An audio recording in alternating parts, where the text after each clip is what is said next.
सांसद शंकर लालवानी ने इंदौर में मोबाइल मैन्युफैक्चरिंग का हब बनाने, मल्टी मॉडल ट्रांसपोर्टेशन सिस्टम बनाना और इंदौर में डिजिटल यूनिवर्सिटी बनाने की मांग लोकसभा में उठाई।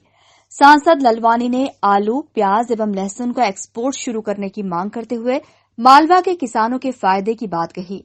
साथ ही बहुप्रतीक्षित इंदौर मनमाड़ रेलवे ट्रैक का काम शुरू करने की मांग भी सांसद लालवानी ने उठाई। इंदौर की रेल कनेक्टिविटी बेहतर करने के लिए ट्रेनों को शुरू करने और रेलवे स्टेशन को भोपाल के रानी कमलापति स्टेशन की तर्ज पर बनाने की मांग भी सांसद लालवानी ने संसद में रखी। सांसद लालवानी ने इंदौर की बेटी को श्रद्धांजलि देते हुए इंदौर मुंबई दुरंतो एक्सप्रेस का नाम लता मंगेशकर के नाम पर करने का अनुरोध किया। सांसद शंकर लालवानी ने इंदौर मेट्रो को सांवेर, उज्जैन और महू होते हुए पीथमपुर से जोड़ने का मामला भी उठाया। इंदौर में यातायात की सुविधा को देखते हुए मल्टी मॉडल ट्रांसपोर्टेशन स्टेशन बनाने की बात भी सांसद लालवानी ने रखी। साथ ही इंदौर को स्टार्टअप कैपिटल बनाने की बात रखते हुए राज्य तथा केंद्र सरकार से पूरी सहायता की मांग की। सांसद ने कहा कि भारत विश्व में दूसरे सबसे बड़ा मोबाइल मैन्युफैक्चरिंग हब है और इसका फायदा इंदौर को भी मिले, इसके लिए सांसद ने मोबाइल मैन्युफैक्चरिंग हब बनाने की भी मांग सदन में रखी। इंदौर में डिजिटल यूनिवर्सिटी बनाने की मांग भी सांसद शंकर लालवानी ने उठाई। बजट पर चर्चा के दौरान सांसद शंकर लालवानी ने इंदौर के लिए ये बेहद अहम 10 मांगे रखी। श्री शंकर लालवानी जी। धन्यवाद अध्यक्ष जी, आपको इस बात के लिए धन्यवाद। देर रात तक आपने चर्चा में हम सबको शामिल किया बजट की। मैं माननीय प्रधानमंत्री जी के नेतृत्व में जो माननीय वित्त मंत्री जी ने इतना बेहतरीन बजट पेश किया है कोरोना के समय में, उनका स्वागत करता हूं। इस बजट में एक और देखा जाए तो गांव गरीब किसान का ध्यान रखा गया है, तो दूसरी ओर उद्योग, स्वास्थ्य, शिक्षा, रोजगार सहित शहरों का भी पूरा ध्यान रखा गया है। किसानों की बात करें तो इस बार कोरोना के समय 30 करोड़ टन उत्पादन खाद्यान्न का किसानों ने किया है और 33 करोड़ टन खाद्यान्न फल सब्जी के रूप में उगाया है। अगर हम एक्सपोर्ट की बात करें, 3 लाख करोड़ का एक्सपोर्ट इस बार किसानों ने किया है, जो कि गत वर्ष से 25% ज़्यादा है। अगर खाद सब्सिडी की बात करें तो पिछले वर्ष बजट में 79 करोड़ रुपये खाद सब्सिडी रखी गई थी, जो बढ़ाकर इस बार 1 करोड़ 5 लाख रुपये रखी गई है, जो कि अब तक से सबसे ज़्यादा खाद की सब्सिडी है। ड्रोन टेक्नोलॉजी के बारे में इस बजट में बहुत सारा प्रावधान किया गया है। अब किसानों को भी ड्रोन सुविधा मिल पाएगी, ये मोदी सरकार का डिजिटल इंडिया के बारे में सोच है।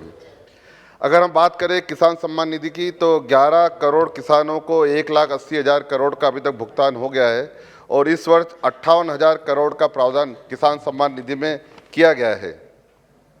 ग्रामीण में अगर हम बात करें तो 2 करोड़ पक्के घर बन गए हैं और हर घर में बिजली पहुंच गई है और हर घर में नल पहुंचाने की योजना में 9 करोड़ लोगों को स्वच्छ जल अभी तक पहुंच चुका है और इस बार बजट में 4 करोड़ लोगों को स्वच्छ जल पहुंचाने के लिए 60,000 करोड़ का प्रावधान रखा गया है।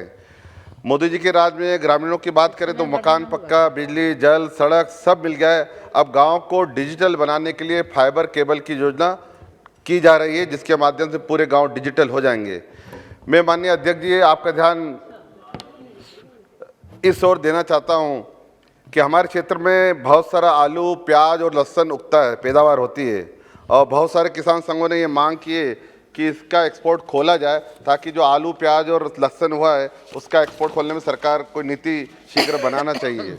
शहरों के विकास में इंफ्रास्ट्रक्चर का विशेष ध्यान रखा गया है और मुझे लगता है कि उसको ध्यान में रखते हुए मैं चाहूँगा शहरी विकास मंत्रालय के बजट में इंदौर से सांवेर, उज्जैन और इंदौर से मऊ, पीथमपुर रैपिड या मेट्रो ट्रेन चलानी चाहिए। गति शक्ति मास्टर प्लान के अंतर्गत रेल, सड़क, एयरपोर्ट का विकास की योजना रखी गई है।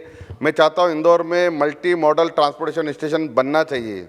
रेलवे की बात करें, बहुत सारे रेलवे के काम हो रहे हैं, मीटर गेज को ब्रॉड गेज में, डीजल को इलेक्ट्रिक में, और जहां आज़ादी के बाद ट्रेन नहीं पहुंची वहां भी अब ट्रेन पहुंच रही है। मैं इंदौर की तरफ से मांग रखना चाहता हूं रेलवे मंत्री जी से कि इंदौर मनमाड़ रेल ट्रेन का काम शुरू होना चाहिए, रेलवे ट्रैक का काम शुरू होना चाहिए। दूसरा, इंदौर रेलवे स्टेशन को भोपाल कमलापति रेलवे स्टेशन की तरह बनाना चाहिए। और तीसरा इंदौर को वंदे मातरम ट्रेन से अन्य शहरों से भी जोड़ना चाहिए। एक महत्वपूर्ण बात मैं कहना चाहूँगा, लता मंगेशकर का जन्म इंदौर में हुआ और उनकी कर्मस्थली मुंबई में रही, तो हम चाहते हैं कि इंदौर से बम्बई जो दुरंतो एक्सप्रेस चलती है उसका नाम लता मंगेशकर के नाम से रखा जाए। आखिरी, कोरोना के समय विषम परिस्थिति में रोजगार के बहुत सारे अवसर मिले, 60,000 नए स्टार्टअप बने हैं और 40 यूनिकॉर्न स्टार्टअप भी बने हैं। मैं चाहता हूं कि इंदौर स्टार्टअप का एक कैपिटल हब बने, उसके लिए सरकार मदद करे और इसके साथ साथ मोबाइल का मैन्युफैक्चरिंग का जो सरकार की योजना है उसमें भी इंदौर को जोड़ा जाए। इंदौर में भी मोबाइल मैन्युफैक्चरिंग बनना चाहिए। अंत में मैं ये कहना चाहता हूँ कि एक बजट में डिजिटल यूनिवर्सिटी की घोषणा की गई है। मैं चाहता हूँ इंदौर स्वच्छता में लगातार 5 बार cleanest city of the India बना है, तो ये डिजिटल यूनिवर्सिटी भी इंदौर में बनना चाहिए। ये आत्मनिर्भर भारत का बजट है, नए भारत के निर्माण के लिए बजट मील का पत्थर साबित होगा। इस बजट का मैं स्वागत करता हूँ। सांसद शंकर लालवानी ने बताया कि ये मांगे इंदौर के आगामी 25 सालों को ध्यान में रखकर उठाई गई हैं। लालवानी ने कहा कि प्रधानमंत्री नरेंद्र मोदी के नेतृत्व में देश तेजी से आगे बढ़ रहा है और इंदौर को भी इसका लाभ मिल रहा है और कई योजनाएं शहर के विकास के लिए लाने का प्रयास कर रहे हैं।